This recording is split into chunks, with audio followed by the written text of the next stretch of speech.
Om NaMo Narayan. The ancient Indian astrologer में आपका स्वागत है। आज हम आपके सामने एक रोचक प्रस्तुति करने जा रहे हैं। आज हम अपने आइडियंस के लिए एक ऐसा प्रोग्राम लाए हैं जो स्वयं अपने नक्षत्रों, अपनी कुंडली को देख करके स्वयं वो ये तो जानते ही हैं कि आपका किस राशि में जन्म है, किस नक्षत्र में है और नक्षत्र के किस चरण में। यदि आप ये जानते हैं कि नक्षत्र के किस चरण में है, तो आइए हम आपको ये बताने जा रहे हैं कि आपका भाग्योदय किस दशा में होने जा रहा है। बिल्कुल स्पष्ट आज हम आपको ये बात बताएंगे कि आपका किस नक्षत्र के किस चरण में जन्म है, तो आपकी भाग्योदय कब है, ये बिल्कुल आप अच्छी तरह जान सकते हैं, बड़ी आसानी से जान सकते हैं। बस इतना ध्यान रखिए कि यदि आपका जन्म वक्री ग्रह में हुआ है तो वक्री ग्रह में एक ग्रह घटा लेंगे। नक्षत्र का एक चरण जब करेंगे हम कि इस चरण में जब हम बताएंगे, और यदि यदि नक्षत्र ऐसे नक्षत्र में जन्म हुआ है जिसके स्वामी मार्गी है जन्म में, यदि मान लीजिए आपका जन्म राहु के नक्षत्र में हुआ है यानी आद्रा में हुआ है, तो जब आद्रा नक्षत्र में जन्म हुआ है तो जो हम अभी बताएंगे उस फार्मूले में आप एक घटा लोगे। आइए हम अब आपको परिचित कराएंगे कि आप अपने नक्षत्रों के चरण से कैसे जान जाएंगे कि आपका किस समय तरक्की होने वाला है, आपकी तरक्की का समय कब होगा और किस दशा में होगा। बड़ी आसानी से आप जानेंगे। इस बात को आज हम आपके सामने प्रस्तुत करने जा रहे हैं। अब आपसे मेरा ये रिक्वेस्ट है कि आप अंत तक हमारे इस चैनल पर बने रहिएगा और हमारे इस चैनल को लाइक, शेयर, सब्सक्राइब करना न भूलिएगा। आइए अब हम आपके सामने इस रोचक प्रस्तुति करते हैं। आप सपोज कर लीजिए अश्वनी नक्षत्र है, केतु, अगर समझ लीजिए कि आपका जन्म अश्वनी नक्षत्र में किसी का हुआ है। अब अगर अश्वनी नक्षत्र के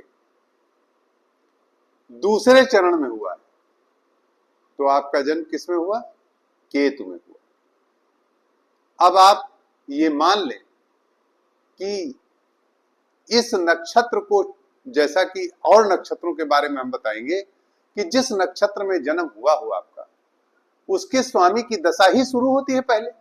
जैसे मान लीजिए आपका अश्वनी नक्षत्र में जन्म है तो पहले आपकी क्या दशा शुरू होगी? केतु की महादशा शुरू होगी।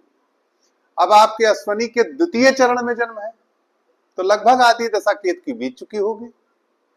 अब अगर द्वितीय चरण में जन्म है, अश्वनी नक्षत्र का द्वितीय चरण है, तो अश्वनी नक्षत्र का स्वामी क्या हो गया?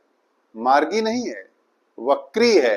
केतु भी वक्री है सदैव और राहु भी सदैव वक्री है। तो हमने आपको बताया कि ये किसमें घटा लेते हैं। तो जब अश्वनी नक्षत्र के द्वितीय चरण में यदि आपका जन्म है तो इसका तात्पर्य है कि आपका केतु की दशा में जन्म है। अब उससे दो नक्षत्र आगे उसको छोड़ते हुए, अगर मार्गी होता तो छोड़ देते, लेकिन यहां मार्गी नहीं है, इसलिए केतु से दूसरे नक्षत्र में आपकी तरक्की यानी एक नक्षत्र छोड़ के होगी। अर्थात केतु के बाद क्या आएगा? शुक्र आएगा और सूर्य। शुक्र अगर दूसरे चरण में जन्म है तो शुक्र में ही आपकी तरक्की हो जाएगी। अर्थात आपकी लगभग 18 से 22 वर्ष की आयु में ही आपकी कहीं ना कहीं सिलेक्शन आपकी उन्नति हो जाएगी। अब अगर सपोज कर लीजिए कि अश्वनी के तृतीय चरण में आपका जन्म है तो आप अश्वनी नक्षत्र केतु से तीसरी दशा में आपकी उन्नति होगी।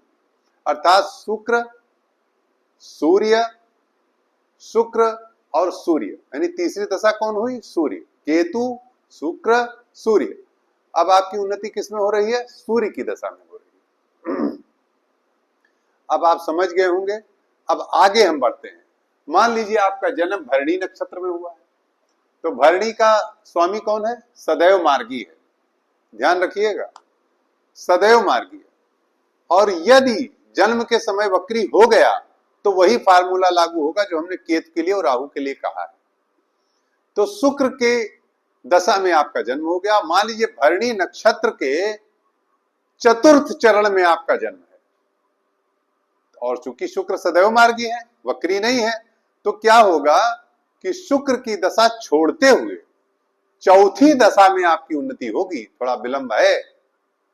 भरणी के अगर चतुर्थ चरण में जन्म है तो चूंकि इसका स्वामी सदैव मार्गी है, तो 4 दशाएं शुक्र को छोड़ करके, कौन कौन, जैसे आप गणित करिए, शुक्र को छोड़ दीजिए तो सूर्य, चंद्र, मंगल 3 बीत गए। अब राहु में आपकी उन्नति होगी, जबकि राहु की मात्रा, लेकिन इसी में उन्नति होनी है आपकी। इसी प्रकार से कृतिका नक्षत्र, कृतिका नक्षत्र सूर्य का नक्षत्र है।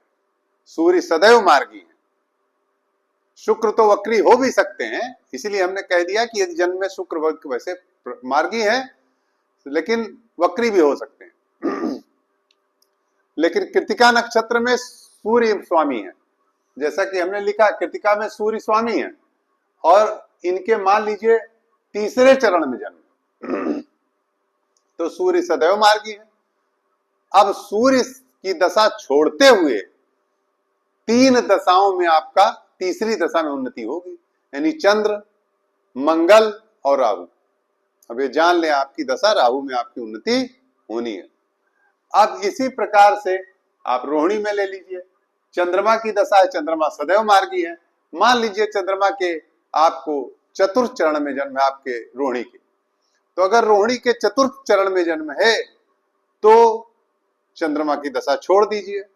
मंगल, राहु, बृहस्पति और शनि विलंब से, ये तो तय है कि नक्षत्र के जितने अंतिम चरण में आपका जन्म होगा, आपकी तरक्की विलंब से होगी, मगर अच्छी होगी, ध्यान रखिएगा।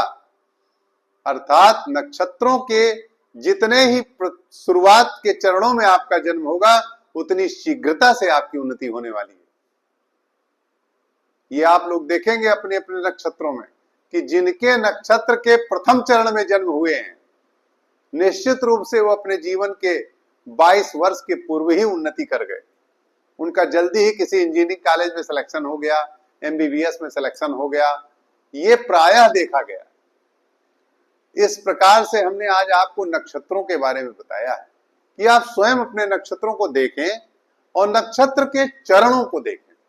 इसलिए ये जान लें कि नक्षत्र के शुरुआती चरणों में यदि आपका जन्म है तो आपका भाग्योदय शीघ्र होने वाला है, और यदि नक्षत्र के अंतिम चरण में आपका जन्म है तो आपका भाग्योदय विलंब से होने वाला है। ये बहुत सीधी सी बात है, अभी हमने आपको बताया।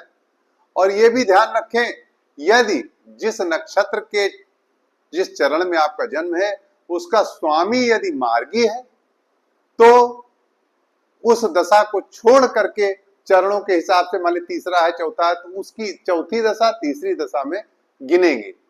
और अगर वह वक्री है जन्म में तो आप उसकी दशा से सीधे सीधे उसको लेते हुए गिनेंगे। जैसे आद्रा के तृतीय चरण में यदि आपका जन्म है तो आद्रा मतलब राहु वक्री हो गया, तीसरे चरण में जन्म है तो राहु को जोड़ते हुए राहु, बृहस्पति और शनि में आपकी उन्नति हो जाएगी। अब आप अच्छी तरह समझ गए होंगे कि आप अपने नक्षत्र को देखिए और नक्षत्र के चरण को देखिए। यदि शुरुआती चरण के प्रथम चरण, नक्षत्रों के प्रथम चरण में, द्वितीय चरण में आपका जन्म है तो निश्चित रूप से बहुत जल्दी आप उन्नति करने वाले हैं। और यदि आपका तृतीय और चतुर्थ चरण में जन्म है तो विलंब से उन्नति करेंगे, मगर बहुत अच्छी उन्नति करेंगे। नमो नारायण।